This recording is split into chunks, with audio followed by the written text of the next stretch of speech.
Welcome again to our first conversation with investors for this new semester, semester 2 of the academic year 14-15. We're very, very happy and proud that we're actually seeing the High Commissioner from South Africa very kindly agreed to be our first speaker for this new series. I think many of us know of South Africa because reports come in, but I do not know how many of us here have actually experienced South Africa. I, for one, haven't. And the Singapore High Commissioner over there was my former student at the university, keeps on saying, you better come while I'm still here. But I haven't been able to get the chance to go. And it's only because the family says that if we are going to South Africa, we need minimum of 10 days. So I'm going to show Your Excellency that that minimum of 10 days is sometimes not obtainable to guys like myself, 10 days at a stretch. And so it has become difficult. But I'm looking forward to it. I have a very old friend, Theodore Zuka, who is in the Kingdom of Lesotho. And he's one of Africa's very, very wonderful dramatists and playwrights. And I've always thanked after him in terms of watching him live in his own home. He's come to Singapore and London and other places. So it's a really special personal privilege as well to have Her Excellency here with us.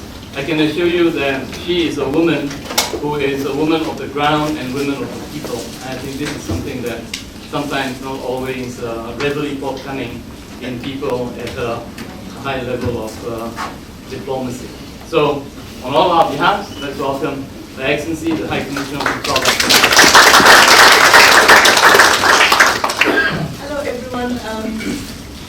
My name is Hazel Ngubeni. I was born here about 54 years ago under very strange circumstances.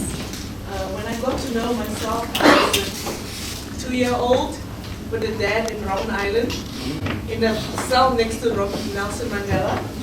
So I lived through all that drama, but we're going to leave that alone for today and deal with South Africa.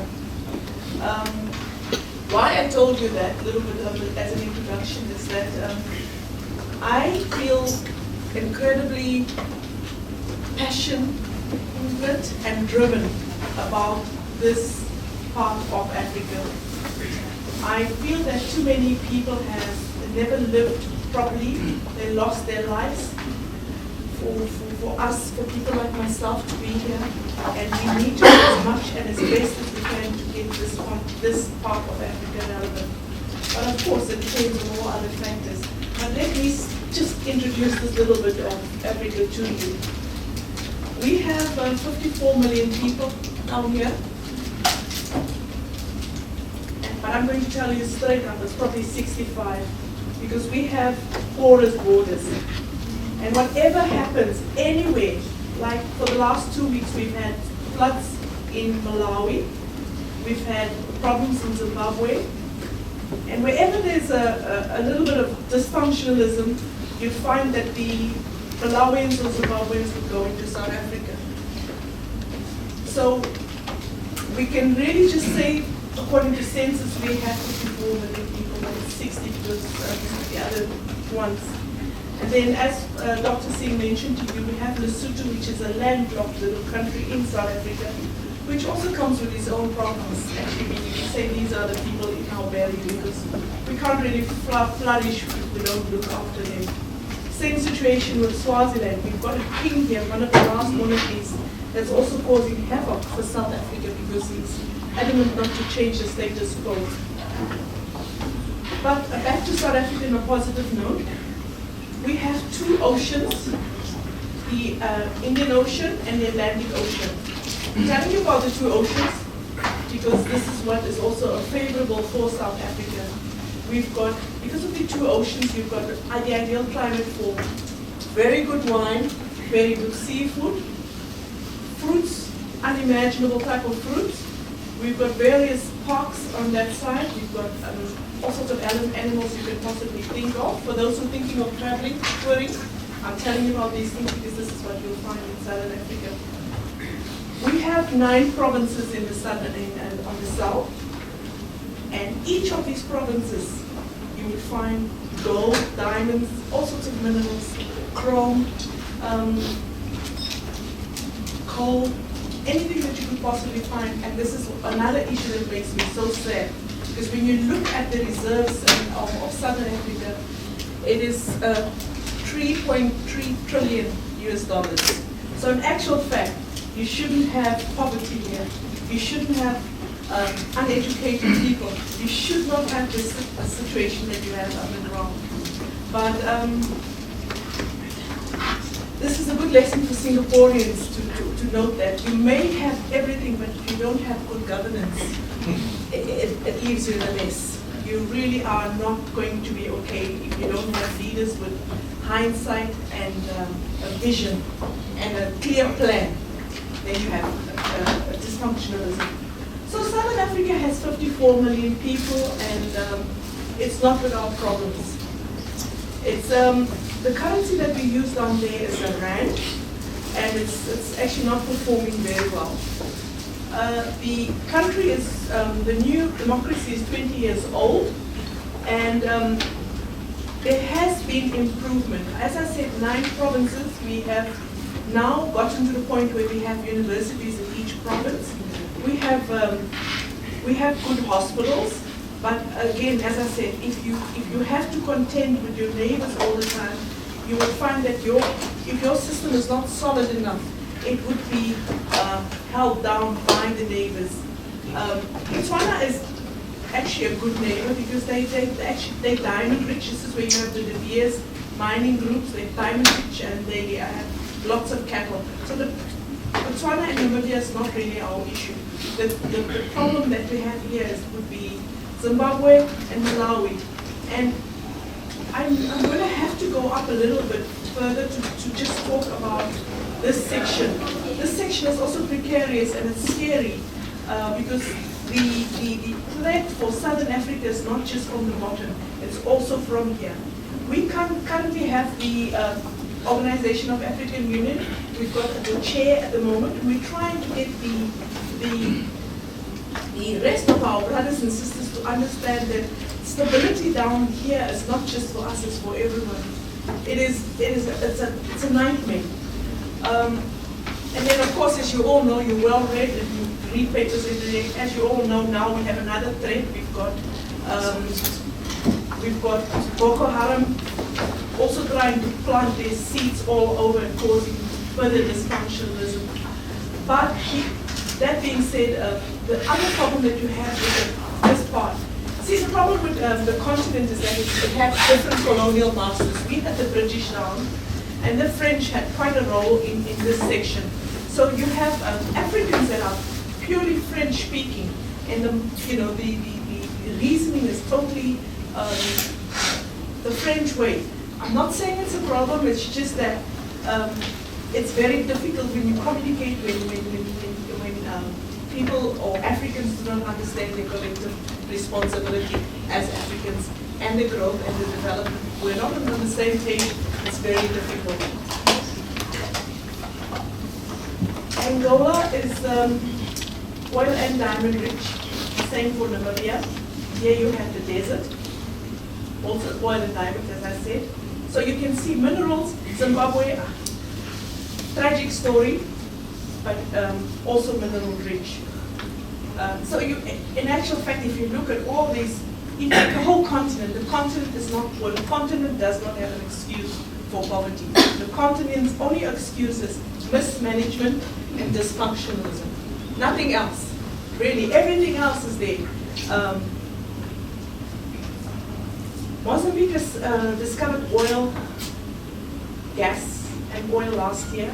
So they also somehow they're beginning to get their house in order, which speaks well. It's good for us. It's a good futuristic plan.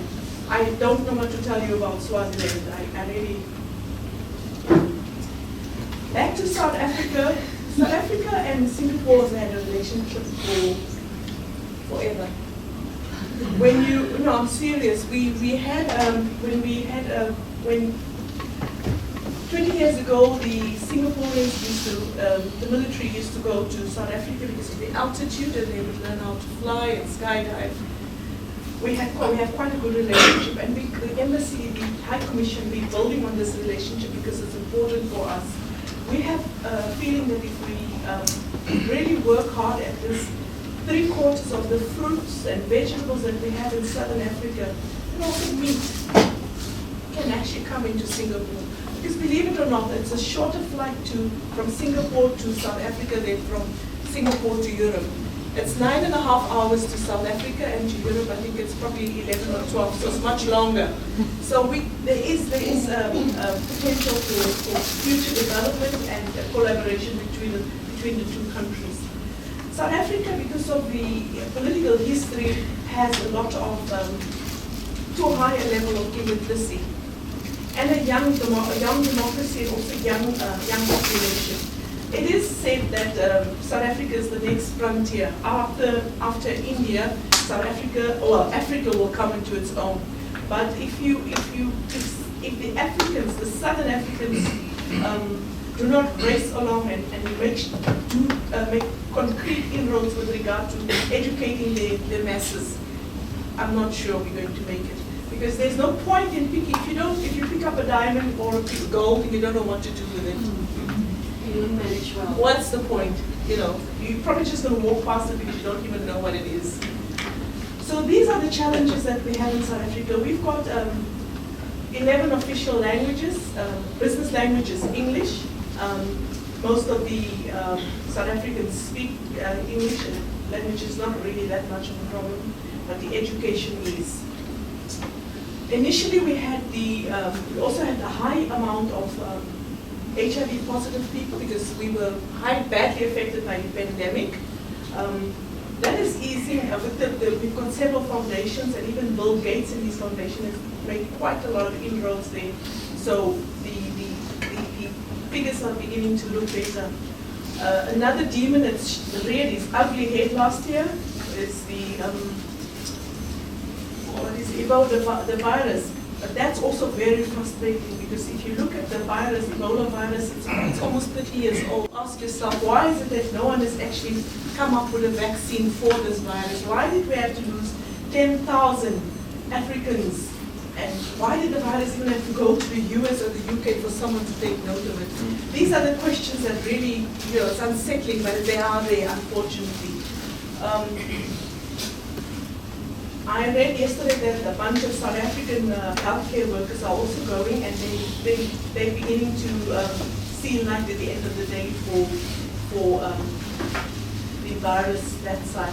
I'm just hoping that it will get the all clear before the end of this year. It impacted very badly on the business plans that South Africa had with Singapore last year. We were supposed to take the ABA to South Africa to take them to all the farms and get them to deal with the fisheries and just get things going, and everyone cancelled their flights the minute the virus made its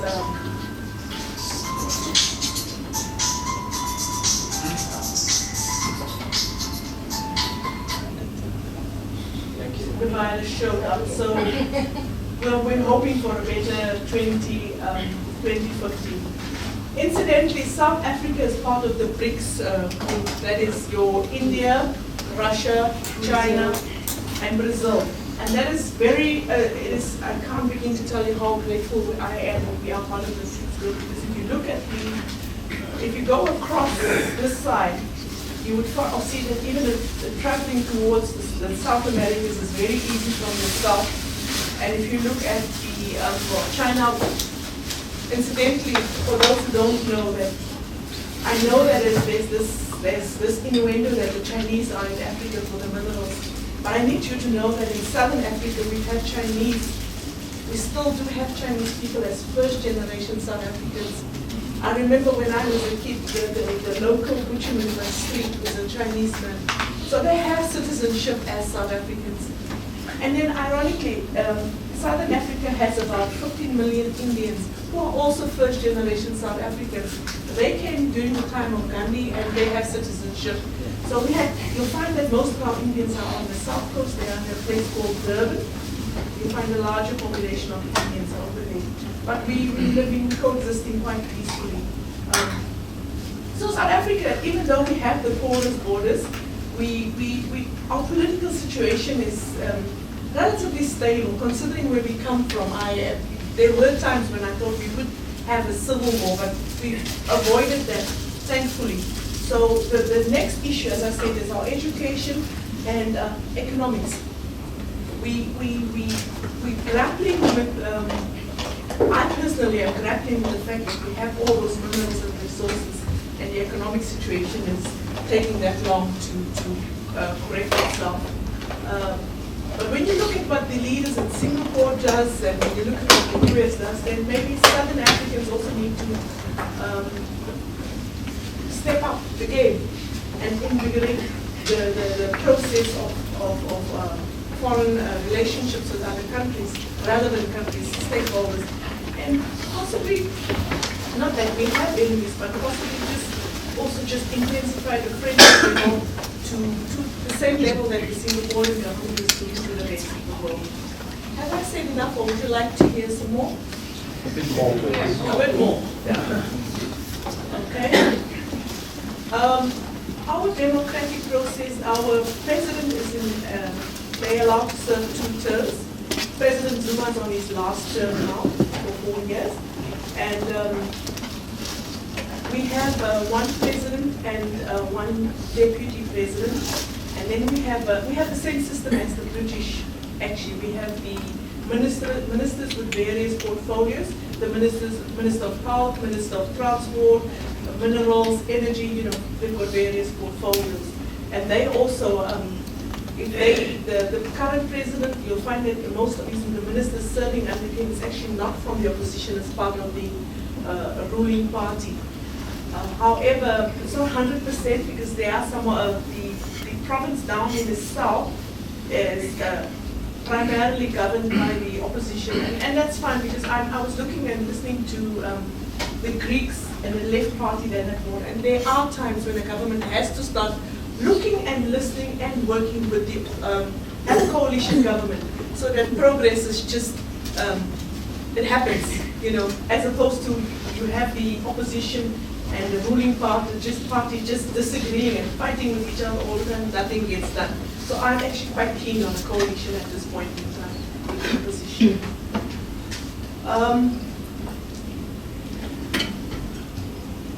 Has anyone had South African wine? Yeah. Yes.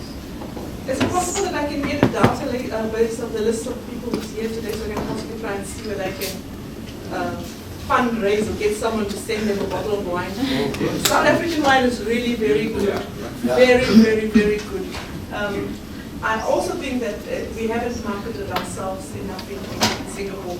So I'll make it my business at least that you, please don't think of me as a wino. I'll get someone to get you the wine delivered to you. And as I said, we have, because of the temperatures of the 2 oceans, you'll find that the prawns, I kid you not, we have huge prawns. We've got abalone, we've got tremendously fantastic seafood down here, all over. We are keen to right now, we've given licenses for offshore oil drilling on this side. We're keen to have more fish farms this side, although this is going to be a little bit of a catch-22 situation because Mozambique has also discovered oil there. So the chances of us also having oil in this side is quite tremendous. And as I said, for work, a job creation, we're looking at having this, looking at our oceans and making sure that we could possibly get a little bit more out of fish farming, job creation, etc. The government has got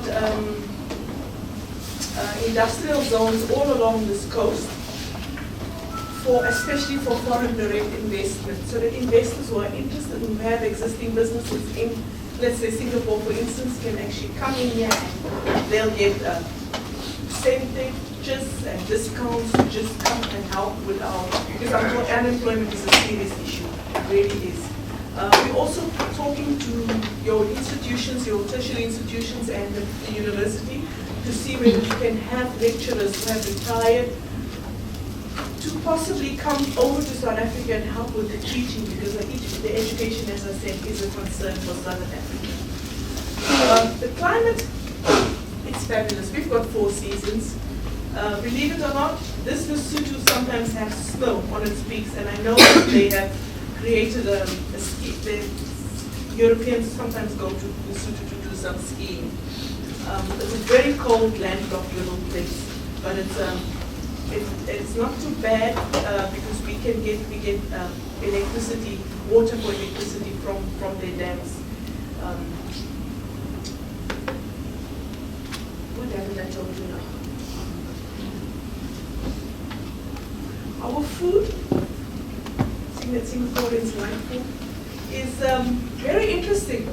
Although we have 30 million Africans, you find that there's quite a fusion of meals. We have, oh, I forgot to mention that we also have a lot of Cape Malays, people that can actually trace their heritage right back to Indonesia. We've got a lot of Cape Malays in Cape Town.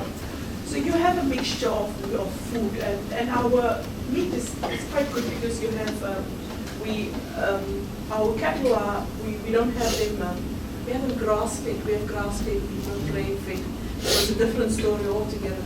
I so wish we could bring South African meat into Singapore, but it will probably happen this year because a few years ago we had foot and mouth disease, and the Singapore government banned the food from Africa. But the EU is already taking meat from Zimbabwe and Namibia, so I guess it's just a matter of time before our meat can actually come to Singapore.